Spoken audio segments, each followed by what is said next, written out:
You want to talk about corruption? Corruption is everywhere. Corruption is at every level of politics. All the way from the local dog catcher, all the way up to the UN. It's everywhere. It's even in stuff that seemingly shouldn't be corrupt at all. Seemingly should just be, easy for people to not be corrupt. I mean, even in sports.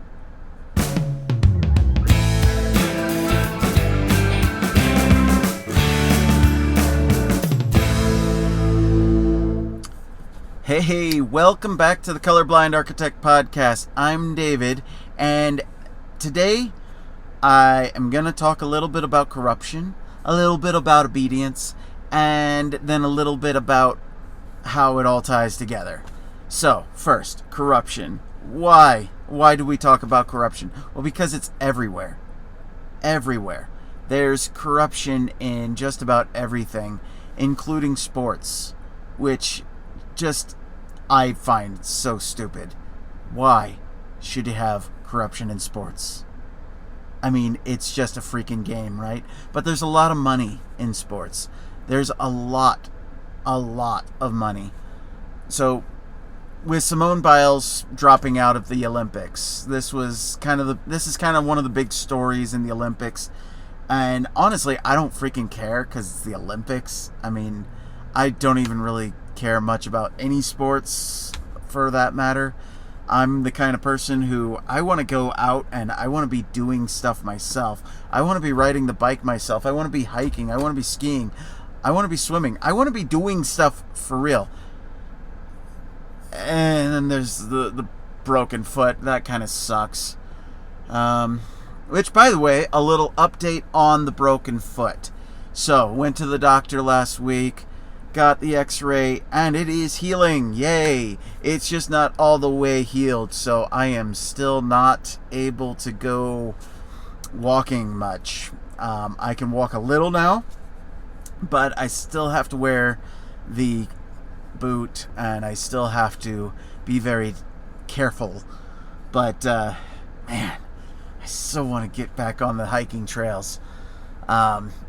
Mostly just to show these mountains what for and show that I'm not going to be, dissuaded by one little twisted ankle that causes a broken foot and a summer of misery. Man, I'm sad. Okay, back to corruption, which is not a very happy transition, is it? Anyways, so the reason why I bring up Simone Biles is, why do we see so much of Simone Biles in the news? Well, it's obvious. She was the big sponsored athlete. All the corporations were sponsoring her. So there's millions and millions of dollars at hand, and she just ups and quits, which, that's not necessarily corruption, but here's something that I find corrupt. NBC having a stake in her being sponsored and then constantly showing nothing but coverage of her because they put so much money into her. They don't care about all the other athletes. They only care about the ones that they put money in. They've been doing this for years. I remember when Bodie Miller was a total washout in one of the winter games, and it was like the whole entire story was all about him. It wasn't about the other American athletes that were actually winning golds in the skiing events. No, it was all about Bodie Miller, who sucked that year.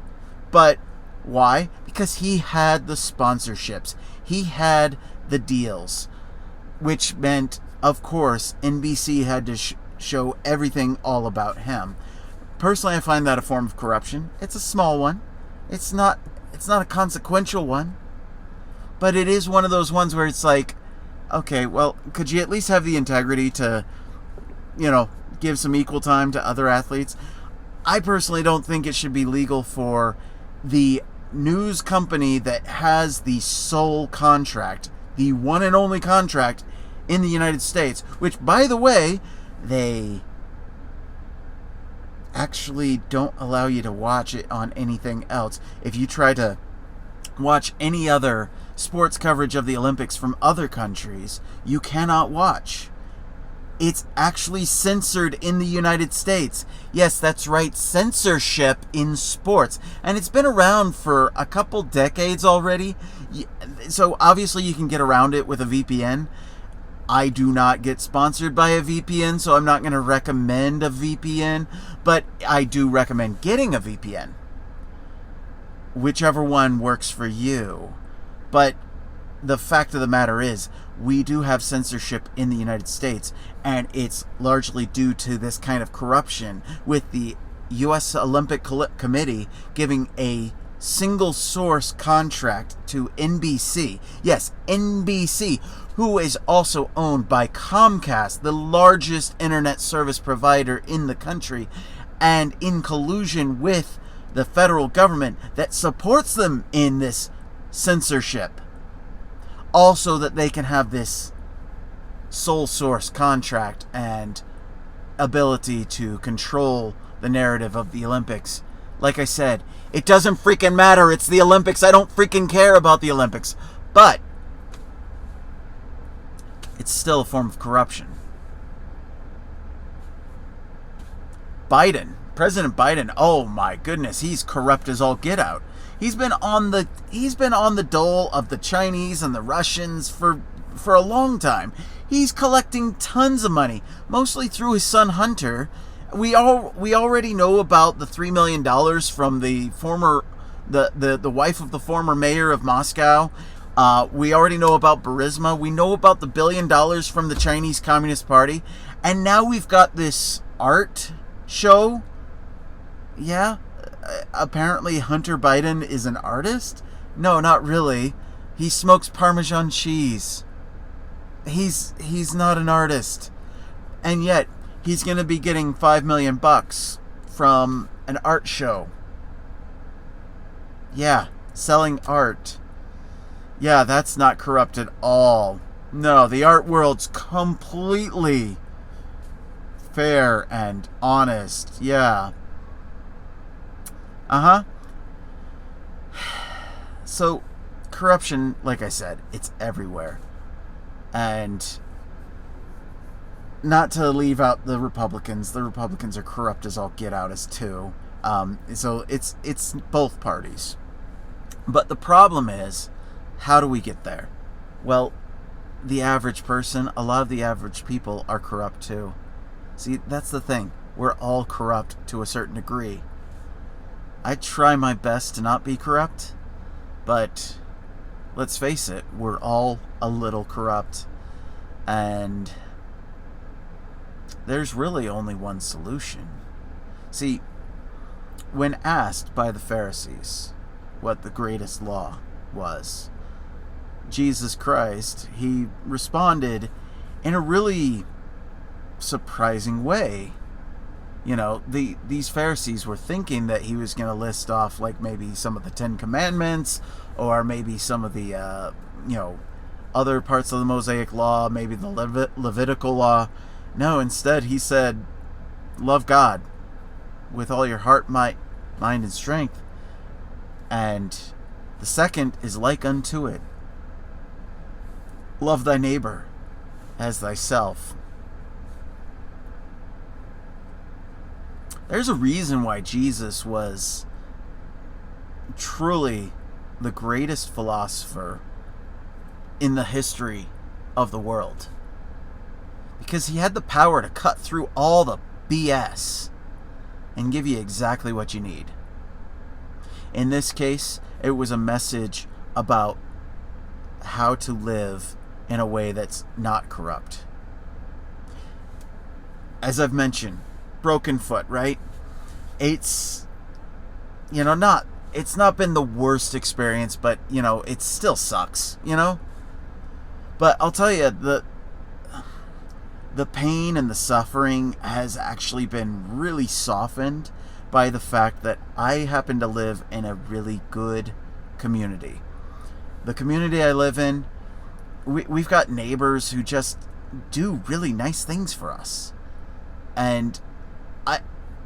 I feel like I've been lifted up by people who love me. And why do they do that? Well, I don't think it's because I'm special. It's actually just the way people are around here. And it's that love, the love of neighbor, like unto yourself, that is a really powerful thing. And it eliminates a lot of the corruption. You know, see, corruption comes from selfishness. See, you do need to love yourself, but you need to love yourself enough to know that you need to first love God. God is the number one in this equation. Now, why is God number one? Well, God, like I've said in the past, God is the highest ideal, right? God is that principle of love, obedience, kindness, virtue, right? All these really good things, right? He's the embodiment of all of that. So loving God means loving God's laws, loving God's ways. That helps you put away all these selfish desires like self-aggrandizement or self-enrichment, and focus on the things that will help others and to also help you become a better person. So these two laws, love God and love thy neighbor, that's actually the cure. Now, unfortunately, it's a cure that a lot of people are going to just completely ignore because it's too easy. Let's face it. It looks so primary, preschool-ish, you know, it's like what you teach kids, right? You know, it's like as adults we think we're so sophisticated and so smart. And yet a lot of times we're dumb as a box of rocks. And I include myself in that. I am not the smartest person. But I do know this. I do know that if you love God and if you love thy neighbor, things are going to work out for you. That's why I actually have high hopes. I actually have a lot of optimism for our society in general, because especially here in America, I think most places in America, there's very rare places in America where the average people aren't at least mostly good. We're all a little bit corrupt, okay? I get it. But we're also all a little bit good. And if we choose to do the good things, like loving our neighbors, we're going to get through this. All this crap that we're going through, all this horrible suffering, if we lift each other up, if we help each other out, it's going to, in the end, work out. And hopefully that gives you a little hope. I know it gives me, just like when a couple of my neighbors completely for free, just out of the goodness of their hearts, came over with their mini excavators and cleared the weeds out of my front yard and prepped it for the internet company coming in to bury a line. You know what? That was incredible. It was so nice of them to do that. And, you know, honestly, I look forward to the day when I can help them back. And hopefully not because they're down, just because I want to be able to help them out. But even if I can't help them directly, it's taught me something that, hey, you know what? I can pay it forward. I can help somebody else. And if we all do that, if we're always just looking for opportunities to help others, we can lift each other's spirits up, give each other a little bit of hope, and get through this miserable little existence on this life. And maybe it won't be quite so miserable. And with that message, I'm going to leave you again for another day.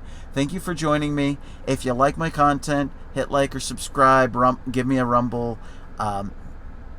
If not, you know, whatever. Thanks for watching anyways. I'm not doing this for any kind of, any kind of monetary gain or anything like that. I get like maybe 10 views at most sometimes 50 views, but it's It's really just because I need to share what I believe and what I see. It's part of what we all need to be doing, is sharing goodness, sharing light, sharing virtue, sharing knowledge. And with that, I bid you adieu. Thank you. I'm the Colorblind Architect. Peace out.